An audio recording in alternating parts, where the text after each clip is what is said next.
अस्सलाम वालेकुम। सबसे पहले हम लोग डिस्क्लेमर को पढ़ते हैं। देखें डिस्क्लेमर को लाज़मी पढ़ें। क्रिप्टो मार्केट में इन्वेस्ट करना बहुत रिस्की है। ये वीडियो सिर्फ़ एजुकेशनल पर्पज़ के लिए है ओनली। किसी भी मार्केट में इन्वेस्ट करने से पहले अपनी रिसर्च खुद करनी चाहिए। आज तारीख़ है 20 सितंबर साल 2025। आज के दिन हम लोग क्रिप्टो मार्केट का फंडामेंटल एनालिसिस, टेक्निकल एनालिसिस और सेंटिमेंट एनालिसिस करेंगे। फंडामेंटल एनालिसिस के लिए हम लोग सबसे पहले आएँगे ट्विटर के ऊपर, एक्स पे। वहाँ पर सर्च करेंगे वॉचर गुरु। वॉचर गुरु सर्च करने के बाद हम हम इसमें पिछली 24 घंटे की अहम न्यूज़ को कवर करेंगे। जैसा कि आपको पता होगा कि आज हफ्ते का दिन है, तो आज के दिन इतनी कोई ख़ास न्यूज़ेज़ जियोपॉलिटिकल्स नहीं चल रही।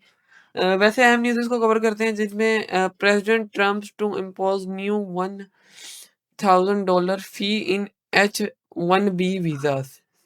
अच्छा, अब ये H-1B वीज़ाज़ क्या हैं?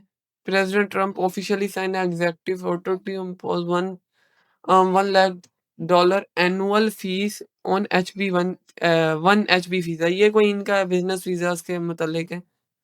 Exploring bitcoin to an empty room in 2013 when it was worth $100। ओह, ये एक याद दहानी वाली वीडियो है। बाकी कोई भी इतनी खास न्यूज़ गर्दिश नहीं हो रही। ये क्या कह रहे हैं डोनाल्ड ट्रम्प टू, अच्छा, H-1B वीज़ा। तो ये जो वीज़ा है, मुझे इसका कोई डायरेक्ट कनेक्शन नज़र नहीं आ रहा मार्केट से, लेकिन फिर भी ट्रम्प का कोई पंगा है तो ये ऊपर-नीचे तो करेगा।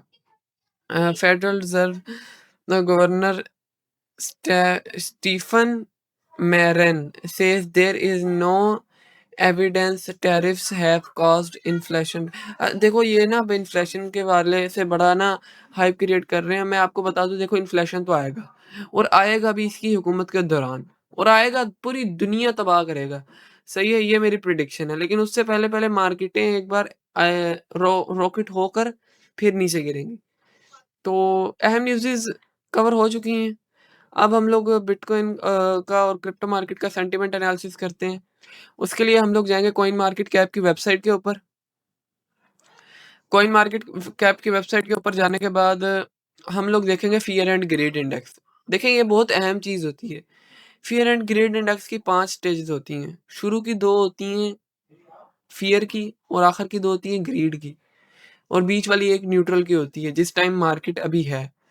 न्यूट्रल की स्टेज के अंदर कोई भी ये फैसला नहीं कर पाता कि मार्केट यहाँ से अबव जाएगी या डाउनवर्ड जाएगी। लोग दोनों तरफ का सोच रहे होते हैं कि भाई यहाँ से ऊपर भी जा सकती है और यहाँ से मार्केट नीचे भी जा सकती है। और आपको भी ऐसे ही लग रहा होगा, है ना?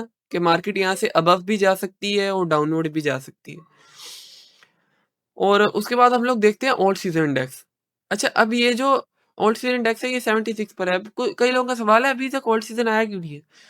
देखो ये पिछले 90 दिन का डाटा दिखा रहा होता है। तो पिछले 90 दिन के हिसाब से ओल्ड कॉइन ने परसेंटेज वाइज़ कितना मूव किया है वो दिखा रहा है। तो वो इतना ही किया है परसेंटेज वाइज़। और उसके बाद हम लोग देखते हैं एवरेज आरएसआई जो कि 48 पर है। जो हमें इंडिकेट कर रहा है कि मैं आहिस्ता-आहिस्ता ना ओवरसोल्ड एरिया की तरफ जा रहा हूँ और शॉर्ट पोज़ीशंस ओपन हो रही हैं। तो ओवरऑल देखा जाए तो मार्केट थोड़ी-सी आज बेयरिश सेंटीमेंट में नज़र आ रही है हमें। बाकी मामला जो है ना न्यूट्रल सा ही है, लेकिन सेंटीमेंट बेयरिश है। तो यहाँ से हमें अंदाज़ा हो गया अगर हमें शॉर्ट टर्म की ट्रेड फाइंड करनी है तो वो शॉर्ट ही करनी है। अब हम लोग बिटकॉइन का टेक्निकल एनालिसिस के करने के लिए बिटकॉइन के कैंडलस्टिक चार्ट पैटर्न की तरफ जाते हैं। मैं कोशिश करूँ वाइडर टाइम फ्रेम में ओपन कर लूँ बिटकॉइन को।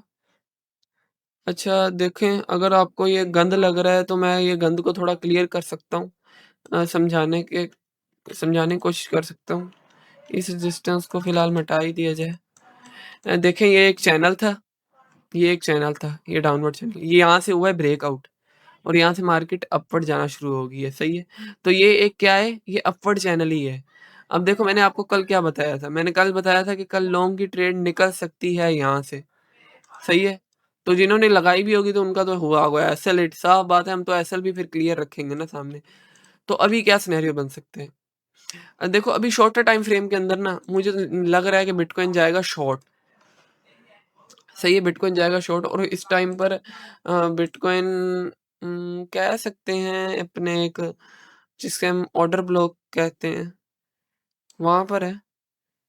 लेकिन मुझे नहीं लगता कि ये इसे रिस्पेक्ट करेगा, क्योंकि जब मार्केट ग्रेजुअली ग्रो करती है ना, वो पंप बहुत अच्छा होता है। ये वाली ग्रोथ अच्छी होती है, जब ठा करके पंप करे फिर डंप कर जाती है। ये पंप अच्छा है, तो मुझे कहीं से ये भी नहीं लग रहा कि अपवर्ड जाएगी या डाउनवर्ड। तो आज के दिन हम इसको स्किप ही कर सकते हैं। लेकिन मैं ये बता दूँ कि बिटकॉइन जो है ना, वो जाएगा ऊपर ही। सही है, अगर लॉन्ग टर्म में ट्रेड फाइंड करनी है तो लॉन्ग की ही करना। जिन लोगों ने यहाँ से लॉन्ग किया है उनके लिए बहुत बेहतरीन है, लेकिन लॉन्ग ही फाइंड करना, लेकिन थोड़ा वेट करके। बेशक ऊपर से कर लेना, यहाँ से लॉन्ग कर लेना, लेकिन थोड़ा सब्र करके लॉन्ग ही फाइंड करना और टारगेट्स बड़े रखना लॉन्गर टाइम फ्रेम में। अब हम लोग इथेरियम के कैंडलस्टिक चार्ट पैटर्न की तरफ जाते हैं। जैसा कि देख सकते हैं भाई, इथेरियम की हमारी हो चुकी है एंट्री हिट। सही है। ये मेरा एनालिसिस है, मुझे ये बनता हुआ नज़र आ रहा था इथेरियम के अंदर, जो कि मैं आपको शो कर देता हूँ। ये अब अजीब-सा टेढ़ा-मेढ़ा सा बना दिया है। हाँ जी भाई, हमेशा जब आप क्रिकेट भी खेलते हैं तो बॉल हमेशा सीधी नहीं आती, टेढ़ी-मेढ़ी सी आती है, आपको उसको खुद सेट करना होता है। हर किसी का अपना एनालिसिस होता है, तो उस हिसाब से मुझे ऐसा लगता है कि इथेरियम यहाँ से अपवर्ड जाएगा, सही है। ये अब मैंने अजीब-सा बना दिया, मैंने जैसा मर्ज़ी बना दिया, पर मुझे ऐसा लगता है कि यहाँ से अपवर्ड जाएगा। सिंपल सी बात है, ज़्यादा सोचना नहीं चाहिए। इस टाइम पर सपोर्ट एरिया पर है, लॉन्ग कर सकते हो, स्पॉट में बाय कर सकते हो, पर स्पॉट में अगर बाय कर रहे हो तो ज़्यादा क्वांटिटी से ना करना, क्योंकि बिगर टाइम फ्रेम के अंदर ये ओवरसोल्ड एरिया में। लेकिन लॉन्ग कर रहे हो तो सही है। तो ये एक अच्छा पॉइंट है। इथेरियम लॉन्ग, लॉन्ग लिख देता हूँ, सही है। और अब हम लोग जाते हैं आज के ऑल्ट कॉइन के ऊपर। आज का हमारा ऑल्ट कॉइन होने वाला है एलटीसी, मतलब कि जिसका मैं कोशिश करूँगा सिग्नल प्रोवाइड करूँ। वॉव! बहुत अच्छा पैटर्न नज़र आया मुझे शॉर्टर टाइम फ्रेम में। वैसे तो हमारी लॉन्ग लॉन्ग टर्म की ट्रेड चल रही है, लेकिन उसको हम कवर नहीं करेंगे क्योंकि उसको हमने बहुत आगे तक चलाना है। तो इसके अंदर मैं आपको ट्रेड फाइंड करने की कोशिश करूँगा। देखिए यहाँ पर डबल बॉटम क्रिएट हुआ है, जैसा कि नज़र भी आ रहा है, क्लियर कट नज़र आ रहा है, डबल बॉटम क्रिएट हुआ है। और यहाँ से जब ये अपवर्ड जाएगा ना, जब ये ब्रेक करेगा इस एरिया को, तब हमने एंट्री लेनी है, जल्दी नहीं करनी। सही है? समय लग गई है ना? मैंने बिल्कुल बच्चों वाली वर्डिंग में समझाया है। ये देखो, ये एक एरिया है, इसको मैं रेड से इंडिकेट कर देता हूँ।